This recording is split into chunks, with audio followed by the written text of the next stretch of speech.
Welcome to Serving Pancakes with League One Volleyball. I'm your host, Tiffany Oshinsky, and I'm inviting you to join me as I go behind the scenes with some of the most important people in volleyball. From funny anecdotes to words of wisdom and some fun facts sprinkled in about your favorite sport, Serving Pancakes will satiate your appetite and have you asking for seconds. So take a seat while I serve you up some pancakes. Hello? Hey, come on in. Hi. Hey. Thanks for coming. Thanks for having me. I'm stoked to be here. Seat. Have some pancakes. We have to start. What's the Jordyn Poulter special? Where are the bananas and the walnuts? You know, that's a great question. I didn't get any. So, you know what? We gotta experiment a little. It's a good thing I'm not picky. That's what we love about you. I assume this is butter? Yes. Okay, well, obviously, it has service. I'm gonna copy. I'm gonna do exactly what you do. So okay, bring it. Give me. Well, once everyone has their butter, then I'll just put them in a stack. Was that your idea, or did your parents, your mom, introduce you to the pancakes this way? You know, I think my dad actually. So, Jordyn, I want to start way back when. Before you ever played volleyball, what did you want to be when you grew up? I feel like every kid changes, you know, like each week. They want to be something different. I remember at one time I wanted to be a vet. Me too. Yeah. The idea of being with dogs and animals seemed really fun. And I think that dream was surpassed by, I don't know, at one point I just wanted to be someone who just traveled the world. So I don't know what that would have entailed. Flight attendant? Maybe. There was always, I think for me, a dream of wanting to be in the Olympics. You know, when you would draw a photo of what you want to be. I remember when I was young drawing a picture at the Olympics and then being like, oh, professional act, like that might not be. Like your teacher saying no? Yeah, I remember an adult being like, I don't know if that's really attainable, but... Dream big, Jordyn, but not that big. Yeah, kind of. Glad you didn't listen to that teacher. It's interesting, right, to think about what you hope to aspire and then kind of get away from, like for me, I don't know that I was ever constantly throughout volleyball thinking I, want to be an Olympian, but I think at a young age had to have been like the 2004 Olympics, just being like, wow, remembering watching it on TV and it sticking, not necessarily wanting to be a volleyball player, but just, having that American flag on your jersey and representing something bigger than yourself at the highest level seemed really cool. So when did you get introduced to volleyball? My dad actually coached a high school volleyball team while I was growing up. My sister and I grew up running around in a gym and form of babysitting, just while they were practicing. We kept ourselves busy running around and playing with different volleyballs or watching. And so I think I started playing organized volleyball maybe when I was in 3rd grade. And your dad coached? Mm-hmm. He coached you eventually. He did coach me eventually. What was that like? Some stressful car rides. No, I think that we both agree, looking back, that if it had been at any other time past the age that I was, I think he coached me when I was 12 for a couple years and then coached me when I was 14 for a year. And I think if we'd gone beyond 14 years old, it would have been some chaos in the house. Does he still coach? He does on and off. He just finished coaching a club season for, I believe, a 14s team in Colorado. Oh. Yeah. So when did you know that volleyball was going to be your sport? What was it that clicked? I feel like a part of it had to have been that I grew up around it and just saw it. And I think being always in a gym with older girls that I could look up to and aspire to, try and get to where they were kind of was the thing in front of me. But I love anything that involves a ball. So, just my sister and I would play every sport imaginable in our backyard and try everything and had a lot of fun with it. But I think because volleyball was so accessible to me, it was what stuck. But I always say that if I had had the chance to play basketball, I think I would have liked the kind of the physical interaction with the other team. Like, you don't get much of that in volleyball. No, it's funny because a lot of your teammates actually, who did play basketball, preferred not to do the physical anymore, which is why they enjoyed playing volleyball. I know. When did you know, though, that you were going to be not just good, but good? I had the fortune of playing up a lot, so I was always one of the younger ones on the team, playing with older girls who were either 1 or 2 years older than me. And so I feel like you learn pretty quickly. You're humbled quickly, and you learn faster, honestly, when you're in an environment that forces you to be better, or you won't thrive or you won't make it. So I think probably sometime in high school, like early in high school, as a freshman, came in and made varsity like a lot of my teammates, and you kind of go, oh, okay, this might be something that I could run with or take. And I think I speak for a lot of us when you're just constantly trying to get to that next thing. So, freshman making varsity, then it's like you're in high school and you're trying to see if you can get a scholarship somewhere to play in college. And it's that next, like, what's next?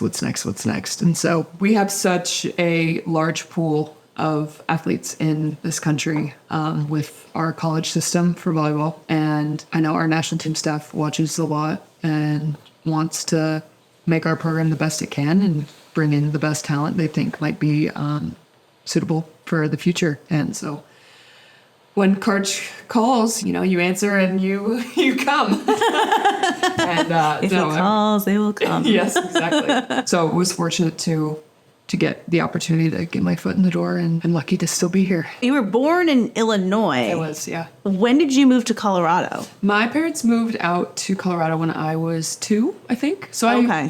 So all of our family is back in the Midwest, but I grew up in Denver. Beautiful Denver. Yeah. So what drew you to Illinois for college? I think a mix of who the head coach was at the time, Kevin Handley, who is now the head coach at Stanford. Him, in combination with the team at that time, made the championship against UCLA. I think it was 2011. And so it was just a lot of right things at the right time in that regard. And having had grandparents from Central Illinois, my mom's from Central Illinois, both my parents growing up were Illinois fans. A lot of yelling at the TV during basketball games. And so it seemed like a great fit for me. And I loved my time at the University of Illinois and wouldn't trade it for anything. You were the top 3 recruit in the nation, the top setter when you graduated high school. But how did you decide on becoming a setter? I've got to say that it was one of those things that wasn't my choice to start. I was one of the smaller ones when I had first started playing volleyball. So I was 8 years old playing with 12-year-olds, so it was 4 years younger. And it was kind of like, oh, well, you're definitely not big enough to be one of our hitters. And we need somebody else to set because we've got our liberos set. So it just, by luck of the draw was kind of what I was led into. And fortunately enough for me, my personality and my want for control it fits well in being a setter. No, I'm just kidding. Apparently makes for the best setter in the country. I suppose so. It helped. Yeah. So being that highly touted going into college, did you find yourself humbled a bit, or did you fit in immediately? What was kind of your transition from high school club to college? I went to Illinois and earned the starting spot, and the current setter at the time was a senior. So was a freshman coming in and taking a senior's position. And that had a learning curve to it for sure, and kind of had some ups and downs through the season. Was benched for a brief period of time and then re-earned my spot, and we finished out my freshman year going to the Sweet 16. But every level, there's a jump in physicality, there's a jump in IQ, and I think for me, trying to get to know, women who have played together for a long time in a short amount of time, had to figure out how to forge relationships quickly. And, similarly to when you come to the national team and, there's girls who've been playing together for 10 plus years and you come in, red and bushy tailed and just, have to form these relationships and build trust and equity as authentically and quickly as you can.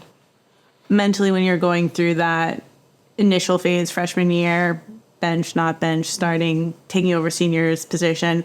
How did you mentally prepare yourself and get through that? I don't know that there was anything that could have prepared me. I think it's one of those life lessons that until you're in it, the only way out is through. I actually, because I wasn't, necessarily satisfied with what was happening in the gym, I kind of self-taught piano in my dorm room. Oh, wow. Yeah, our dorm had piano rooms. And so I was like, you know what? This sounds kind of fun. Let me go we could rent the rooms for an hour for free. And so I would just take an hour almost every night and sit and try to equivalate, the chords that you learn on guitar and figure out the hand positionings on piano, and sort of, it's kind of how I self-taught. So I was going to ask, are you a chord player or can you read the notes? I can't read music, but I am tabs and chords, yeah. See, that's actually the fun way, because that's like piano bar playing, and you can play anything. Well, that's the more social way, right? Yes. And that's what I use it for, as like a fun hobby, social, So did you find that cathartic, or was it just sort of like a distraction? I think both, actually. Cathartic in the sense of I was doing something that was enjoyable and challenging, and I was getting better and learning. And yeah, it was a good way to detach, and it was something that I could do just solely by myself and control the pace at which I tried to attack it, or tried to, I don't know. There was just a lot of fun freedom, creative freedom in it that I don't think that I could have found anywhere else. And you were a film major at Illinois. I was. How did that work? Because I ended up becoming a film major. I think, like a lot of people who hear, when you're a film major or media and cinema studies, it's like, oh, nice. So you're going to work at a restaurant? Yeah. But, being in the fortunate position of getting a full ride scholarship, I wanted to do something that I enjoyed. I wanted to be in classes that I wanted to go to, and that's what college is about. I think so too. But I did start out in the business school, and after Econ 102, I tailed it out of there. The opportunities are endless when it comes to that. You said this before, but senior year, the U.S. women's national team came calling and brought you on board. Yeah. So what was it like playing with these women who now their life is just volleyball and professional sports? Did you learn a lot about the next phase in this world if you wanted to go pro? Again, it's such an interesting jump for us Americans to go from college to professionally, which, up until this year, you had to go abroad to play and make a decent amount of money. And so for me, coming out of college, I felt like I had the perfect balance of school, social, and sport. And then you leave all that, and it's all volleyball, and it's all just like, you're having to figure out how you find that balance in other aspects. And for me, that was pretty challenging, or a pretty rude awakening, I would say. But kind of like I touched on earlier, I think in life you have to go through some hard things to grow as a human and be better moving forward. As hard as that experience was for me, I think I'm better for it, I guess now, in hindsight. But if young girls don't have to leave America to experience high-level volleyball, that's one of the reasons that I think a lot of us feel so compelled to be a part of League One, is to provide that choice. And have the option, because we never had the option before. Did the girls give you advice, since you were still in college? Did they give you advice on the next step in life? I think as much as they could. People are very forthcoming with their experiences and things that they've learned. But I think the essence of it all is really finding yourself, and the more that you become comfortable with yourself, the easier kind of everything else becomes, both inside and outside the gym. When you make that jump from college to pro, there's a lot of imposter syndrome, or just feeling like, what am I doing here? And the growth curve is pretty big, but controlling what you can and being open to learning and growing and keeping yourself curious, I think would be my advice if I could go back and tell my former younger self. When did you know, like, yes, I'm definitely going to be playing professionally, that this is something that I want to continue doing and pursuing? I think, again, for sure, probably my junior and senior year of college was when those conversations with both my coaches at Illinois at the time and with national team staff were happening.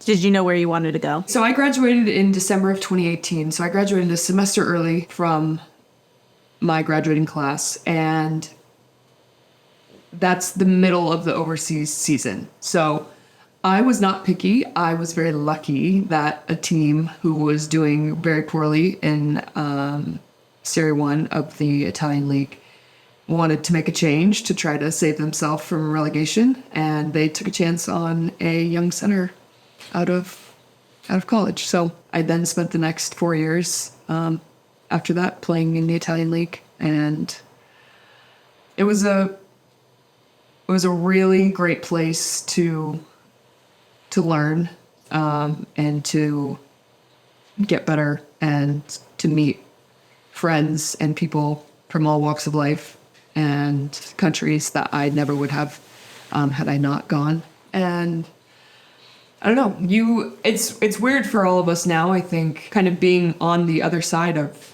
our overseas life, you know. Mm-hmm. You can kind of mourn it in a way, because for as hard as it was, there were so many beautiful things and friendships and memories that come out of it. It's a bittersweet thing, but I'm really excited for the future. Yeah, for sure. So let's talk about Tokyo for a second. Yeah. Because you were the youngest player on the team during that run. You get named best setter in the Tokyo Olympics, which, like, that must have been so cool. You win gold, but you're 24 at the time. Yeah, I turned 24 during the Olympics. So you're 23 turning 24 during the Olympics. What was going through your mind when it came to, I just won gold, I'm 24 years old, what do I do now? Like, what's the next goal? Exactly, right? I mean, I don't know, dreams are dreams because they're this, like, huge attainable thing that you hope to one day, you know, achieve or accomplish. But yeah, I don't know. You just don't think it happens that early. Or I feel really fortunate that it happened at all, because a lot of people don't get to achieve their dreams. But there was a period afterward of like, oh, well, okay, now what? I mean, you try to do it again, right? But I think for me, being alongside of the 11 other women that I got to be teammates with in the Tokyo Olympics, I think all of us wished that for as high of a moment that was winning gold, that our friends and family could have been there to experience that with us, or, you know, celebrate and relish in that alongside us. And so for me, the new dream became to be able to be wearing my country on my chest and to be competing on the biggest stage in the world and have my mom, dad, and sister in the stands, you know, in that experience with me. So it's a good dream. That's the new dream. So I know you've talked about this a lot in interviews, but there's probably people watching this, listening to this, that don't know the story. So I know you know exactly what I'm about to ask you. Yeah. No, in 2022, your car got broken into and your gold medal was stolen. Yeah. Listening to the interviews that you've done, you know, what you just did now, you're laughing, you know, you got it back, which is a miracle. It is a miracle. But I have to ask, when it first happened, what actually was going through your mind? Because I don't think you were laughing. No, but I wasn't crying either. Oh. It was more like God, you're so stupid. You know, it was more of a disappointment in myself for a couple of reasons. How could you forget that you put it in your car? I would have forgotten too, if it makes you feel better. Yeah.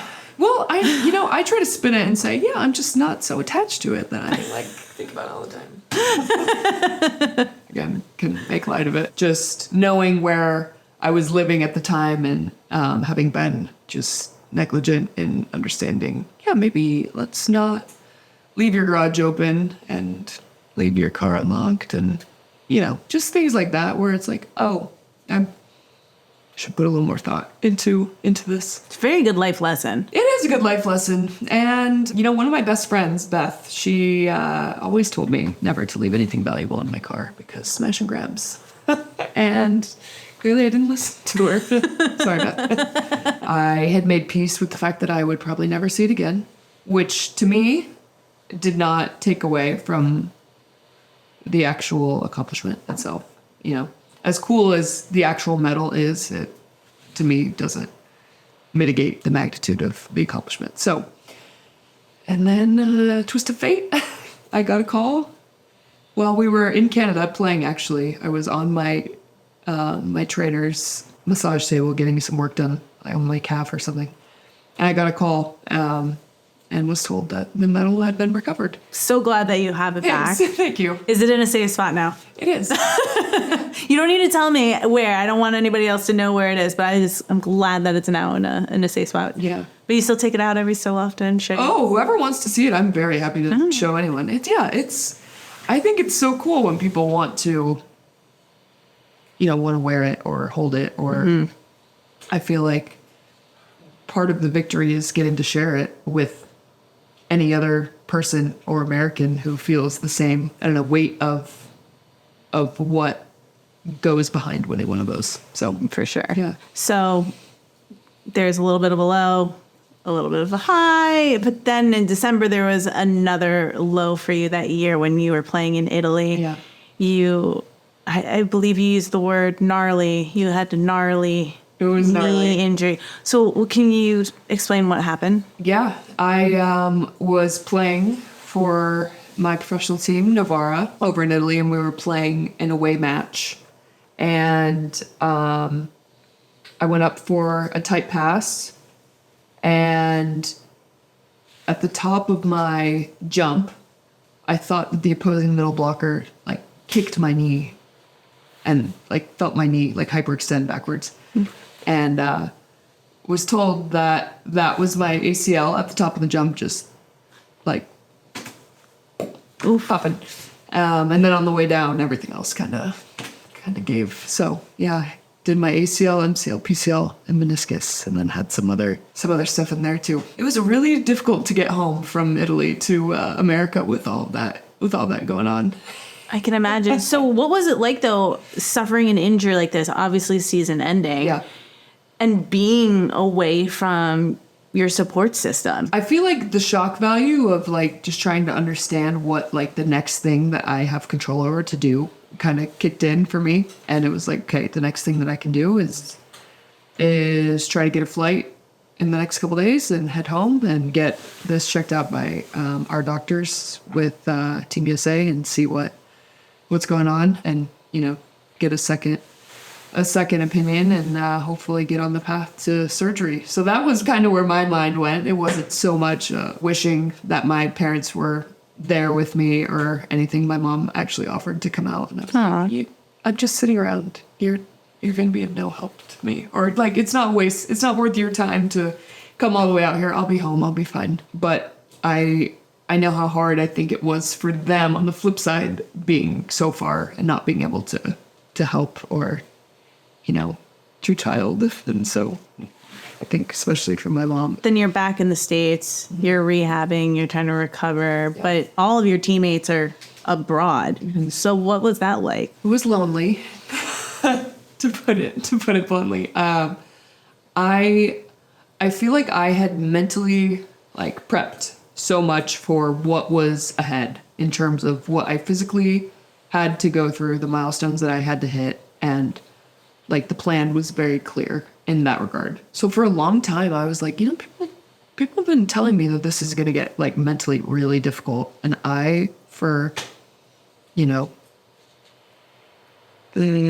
months was smooth sailing. Feeling wow. I get this is hard, but I don't feel like I've endured anything mentally, emotionally, that has taken me out of like myself. And then my teammates headed off to their overseas season, and it was just me in our gym in Anaheim with Kara, our trainer, and Brandon, our strength coach, and Karch and Tama, one of our assistants. And it started to become just Groundhog's Day of, just showing up. And there came a point where I was then able to start using my body again in more volleyball-like movements on the court. And I think the reteaching of how to use your muscles and use your body in combination with just not having, any of my teammates who are also some of my best friends, in that environment too, felt really isolating and lonely in my day-to-day, my Monday through Fridays. So I think it scratched at something that I'd never experienced as an athlete before. And kind of said earlier, until you're in something and the only way out is through, I don't think you realize the value it has until you're on the other side of it. And I do think that I, have a new appreciation for just what this sport offers in terms of how lucky I am to get to do such daily collaboration with others and work to try and elevate and lift up those around me, because when you don't have that, I think especially being a setter, you rely so much on your teammates. You're the middleman. You rely on your passers and your attackers. Mm-hmm. Without either of them, you're nothing. You're just chucking balls. Yeah, really. So there's a newfound, I think, appreciation, and not that I didn't have it before, but there's a new enlightened, I think, approach that I have after this experience. I saw on the Love website that your motto is low expectations, high hopes, YOLO. I don't remember putting the YOLO in there, but I do like that. I do like YOLO.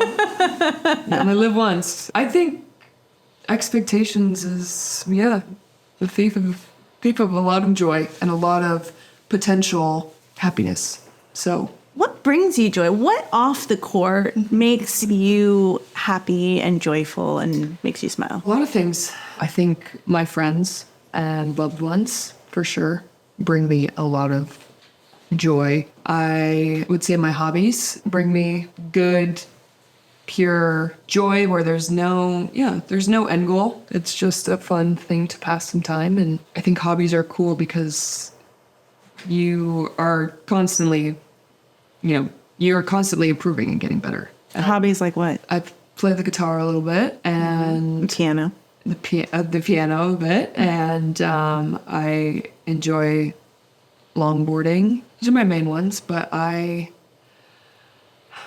think I'd like to dip my toe into DJing. Oh. Would be a fun hobby. I feel like it's really, really dumb to say nowadays. I feel like every millennial or zillennial wants to start DJing, but I think it could be a really fun thing to learn. When you're only planning on doing it for friends or, small gatherings, it'd be fun. Was your music, your guitar, piano, was your family musical? My dad was a drummer in a band in college. Oh, fun. And he, I think, was heavily influential in my musical taste and just my exposure to different kinds of music. Well, going back to volleyball, you're still so young that you have plenty of years to play. But thinking about when it is going to be all said and done in, 20 years, what do you hope your legacy will be? I hope that my legacy,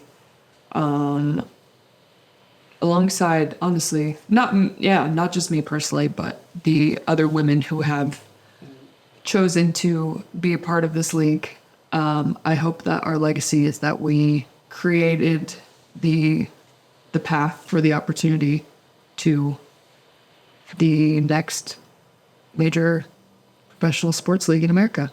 Where do you hope to see volleyball in 5 to 10 years from now? I hope to see volleyball on my TV at least 3 times a week.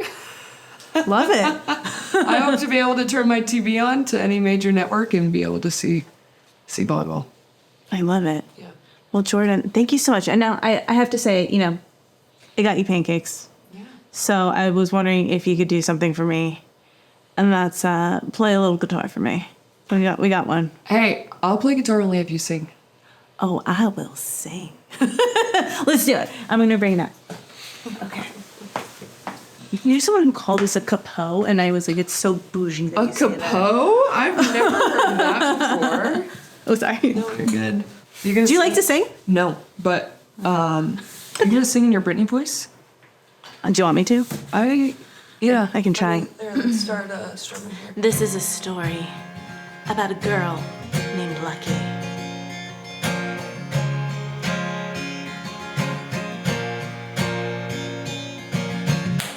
Early morning, she wakes up and a knock, knock, knock on the door. Oh, there it is. It's time for makeup, perfect smile, and it's you they're all waiting for. Baby, isn't she lovely, this Hollywood girl? And they say she's so lucky, she's a star, but she cries in her lonely heart, thinking, if there's nothing missing in my life, then why do these tears come at night? That was amazing. That was amazing. Oh, Yes! So awesome. Cheers, Jordyn. That was amazing. Thank you. Thank you so much for coming, for playing, for having some pancakes and Thank you for having me. Thanks for watching Serving Pancakes. Don't forget to subscribe and hit the like button. You can also listen to the podcast version on the iHeartRadio app or wherever you get your podcasts.